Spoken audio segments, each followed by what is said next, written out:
All right. Hey, everybody. Hello and good afternoon. Um, it is me, Danielle J. Mitchell, your up and coming queen of real estate, and I'm here for today's and this week's Tuesday tip at 2. Got my mic over there. I want to make sure you guys are hearing me loud and clear and all that good stuff. So, listen, let's dive right on into it, all right?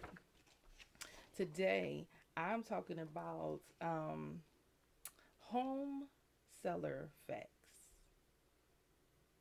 Faqs, FAQ, is an acronym for frequently asked questions. So just in case you were like, facts, what? So frequently asked questions. I want to go over 7 frequently asked home seller questions. Okay, so pretty much just general questions that you hear home sellers might ask and all that good stuff. And hopefully, it will kind of give you an idea if you're thinking about selling, right? If you're thinking about selling, trying to gear up for selling, you can just have an idea as to, some of the maybe general questions that's floating around in your head. Of course, if you have more in depth questions, you know what you can certainly do. You can go to book.djmrealtyco.com and you can schedule your one on one home selling consultation with me, seller's consultation with me, Daniel J. Mitchell. What I need you to do right now, I need you to like, share, comment, and subscribe if you have not. Okay. Please be sure to share because if this is helping you or could potentially help somebody else, then people need to know. People need to see and hear. Okay. I don't know if I said who I am, but for those who are new to the channel and to this video, my name is Danielle J. Mitchell, your up and coming queen of real estate, and I service the Philadelphia area in Pennsylvania and surrounding suburbs such as Delaware County and Montgomery County. All right. So let's dive into it. Okay. Question number 1. How should I prepare my home before selling it? How should I prepare my home before selling it?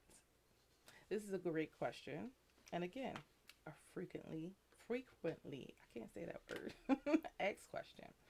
And really, how you should prepare your home, you kind of, I would say the best thing, number 1, is to see what's out there on the market, right? Most people have access to Zillow and Realtor.com and all that good stuff. See what houses that have sold in your area, and just see what they look like. See what those pictures look like. So as far as just how it looks, you want to see what those houses look like. I think the main thing is decluttering. Touching up your house, touching up the paint.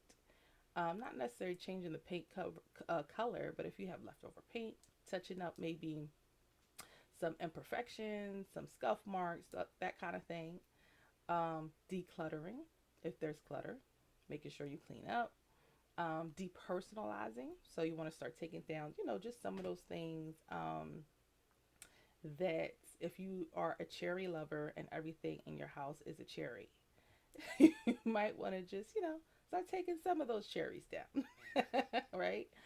But really, see, pull up the houses that have sold in 2 days, 3 days. Pull up those houses that have not sold. That's just sitting on the market, which it should not be, because as I talked about before, it is a seller's market.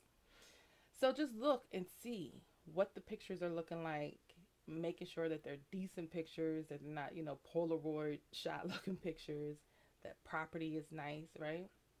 So you want to make sure that your house is in the optimal condition as possible.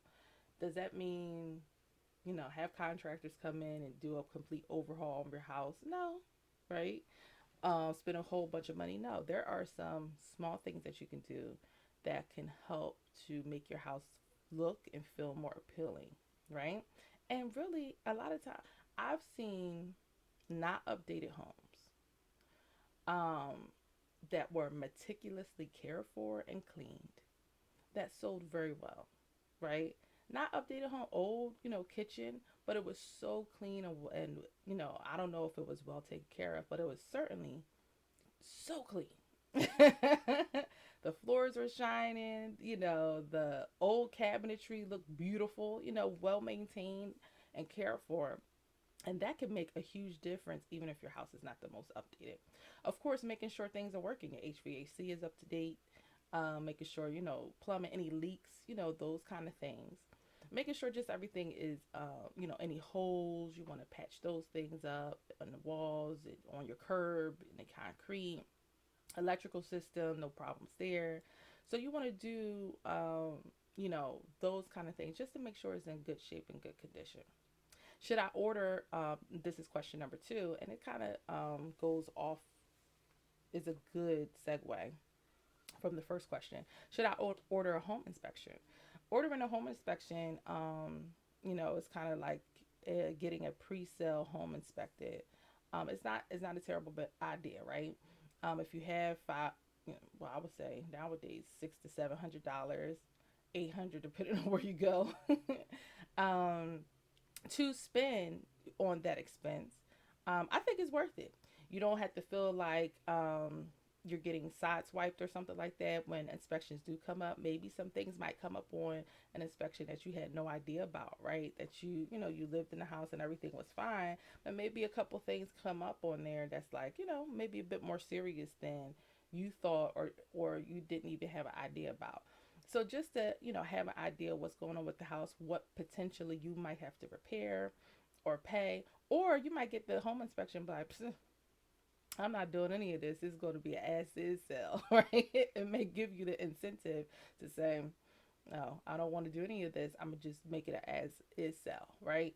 So getting it done, again, if you know that your house is in good condition, or maybe you're not sure. Maybe you think it's in terrible condition and it's not as bad as you think, right? Um, so doing it doesn't hurt because it's keeping you informed as the seller, right? So when it comes time to negotiating, again, you're not surprised or anything like that, or you can get those repairs done beforehand to have your house ready, so you don't have to worry about inspection, right? The other thing, number three, question number three, how long will it take to sell my home? That's a frequently asked question. And again, as I said over and over again, it is a seller's market. But however, it depends on your home. So even though it's a seller's market, I can't say that your house will sell like your neighbor's house did, right? Um, because I don't know. It might, if it's the same condition and all that good stuff. It may, but there is no necessarily guarantee, right? Now if you have a home that's in great condition, um you know very appealing to buyers in this market and all that other stuff, yeah, I could probably predict that the house is going to sell very quickly. But I can give you an idea at what price point it'll go for. But it really just depends on the house. It depends on, and sometimes you can have the perfect house, but you give no availability for people to see your house, right? So it could be the best house on the block, but say the times that you allow for people to see your house is between 12 and 2, Monday through Friday. That house is going to take a while to sell because people can't see it, right? People can't get their eyes on it. So there are other things that can hinder a house that is in great condition from being sold, right?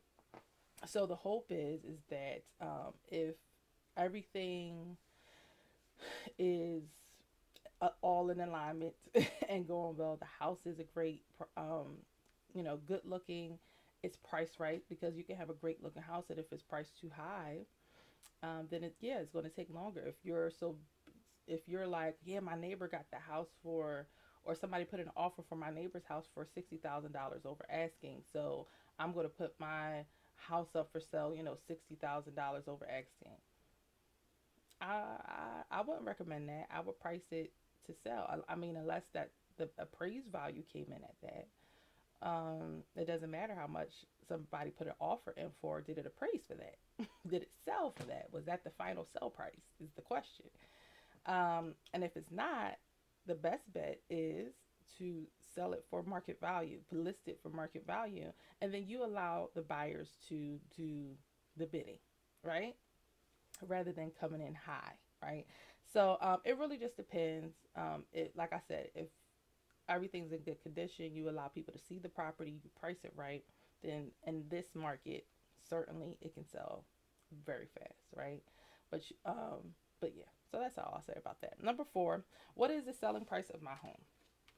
Um, it depends, right? So my job as your realtor would be to give you the market value of the house based on what has sold in the area, right? So based on the comps, I will give you what's called a CMA or comparative market analysis, and we'll see what's the price range that your house would fall into alignment.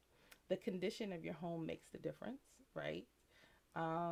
If comps in the area are as high as 360, but your house is in good condition, but it's not completely rehabbed, by an investor just 2 days ago, that would make it list at 360, then we have to reassess and be like, well, maybe it won't go for the 360, but maybe it could go for, I don't know, 340, right?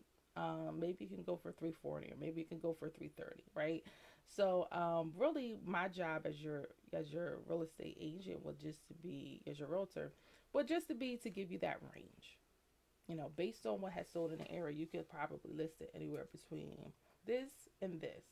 Based on what has sold, based on the condition of your house. Okay. Number 5, is there a reason my home's assessed value differs compared to market value? Yes. A public tax assessor gives the assessed value for the property. This assessment typically occurs yearly for taxation purposes. That is the key to this. This is for taxes. Okay. The fair market value is an agreed upon price between willing buyer and seller. And that is, again, based on the comps, based on what has sold in the area. There is usually a difference between the assessed value and market value, right? Um, so pretty much your municipality has a formula that they use to assess the home for and to assess the home for taxes. Okay, so they have an assessed value, because really, if you use what the market value of your home was for the taxes would be out of control. So they use whatever formula that is, whatever formula your municipality has. The assessed value is used for how much you're going to pay in taxes on your home. Okay. Number 6, what is an agent's commission fee? So for a home seller, typically it is 6%.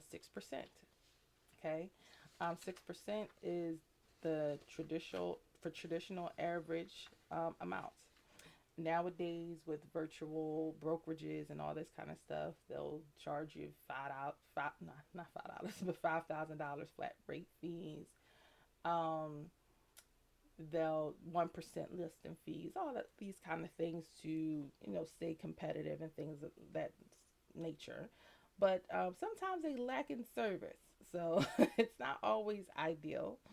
But hey, to each his own. An, Another price point is 6% is the general one. 5% also is something that you see more common. Um, Pretty much that service fee pays the realtor and the other agent who brings a buyer.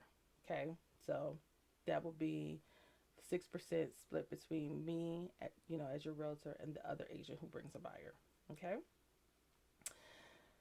Number 7, last one. Are real estate prices negotiable? Yes.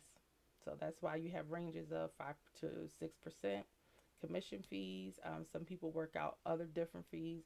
It really depends on your real estate agent.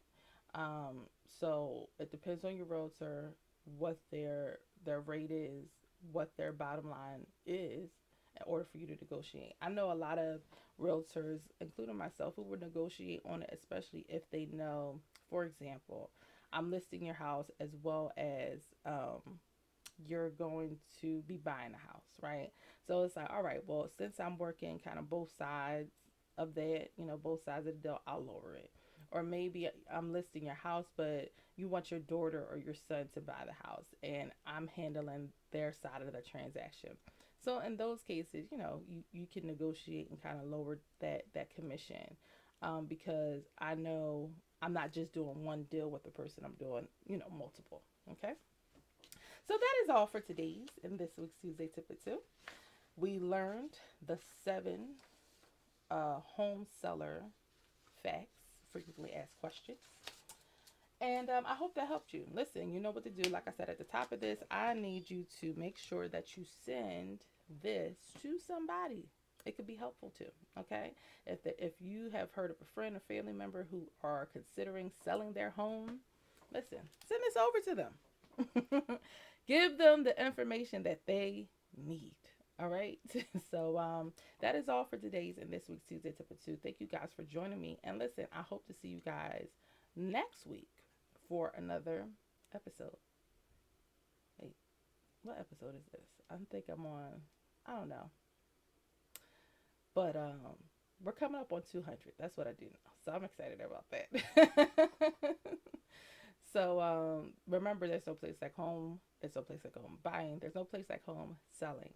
And visit that link down there, book.djmrealtyco.com if you're interested in selling. Bye-bye.